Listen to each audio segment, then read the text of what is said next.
हर हर महादेव। आज हम श्रवण कर रहे हैं शिव पुराण के महात्म्य के दूसरे अध्याय का। आइए श्रवण करते हैं। कृपया मेरे साथ अंत तक बने रहे और अपने जीवन को शिव कृपा से भाग्यशाली बनाएं। श्री शौनक जी ने कहा, आप तो धन्य हैं सूत जी, आप तो ज्ञाता हैं। आपने हम पर कृपा करके हमें यह दिव्य कथा सुनाई है। भूलोक पर इस शिव पुराण कथा के समान कल्याण का और कोई आधार नहीं है।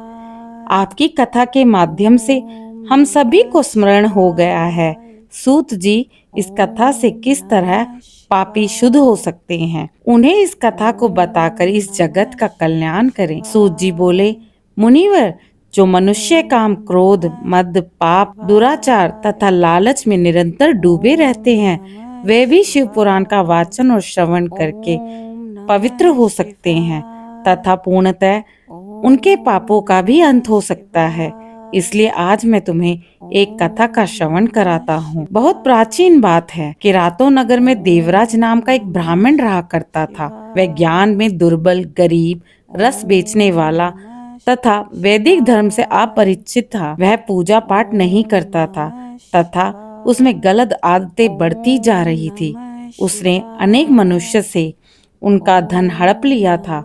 वह भक्तों से ठगी करता था। उस महापापी ने थोड़ा सा भी धन धर्म के कार्य में कभी नहीं लगाया। वह वैश्यागामी प्रवृत्ति का तथा अव्यवहारिक मनुष्य था। एक दिन वह घूमता हुआ देवयोग से प्रतिष्ठानपुर में जा पहुंचा। एक जगह उसने बहुत से साधु महात्माओं को एक शिवालय में एकत्र होते हुए देखा। देवराज वहीं पर ठहर गया। उसी रात उसे ज्वर आ गया। वह बहुत ही बीमार पड़ गया था, दर्द से कराहने लगा।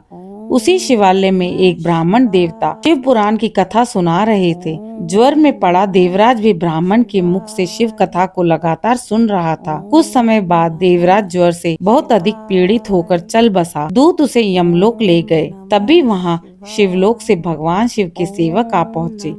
वे कर्पूर के समान उज्जवल दिख रहे थे। उन सभी के हाथ में त्रिशूल, संपूर्ण शरीर पर भस्म और गले में रुद्राक्ष की माला पहन रखी थी।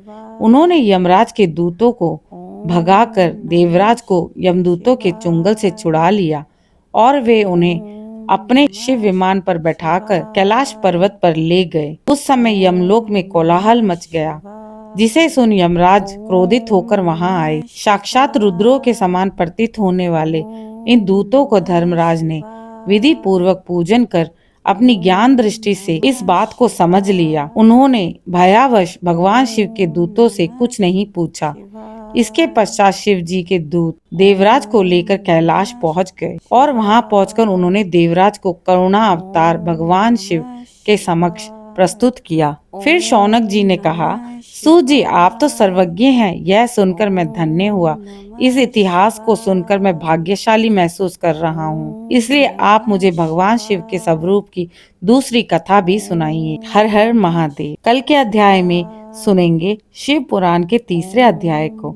ओम नमः शिवाय। इसी प्रकार की आध्यात्मिक कथा और धार्मिक जानकारी के लिए दिशा स्पिरिचुअल को लाइक, शेयर, सब्सक्राइब करना ना भूलें।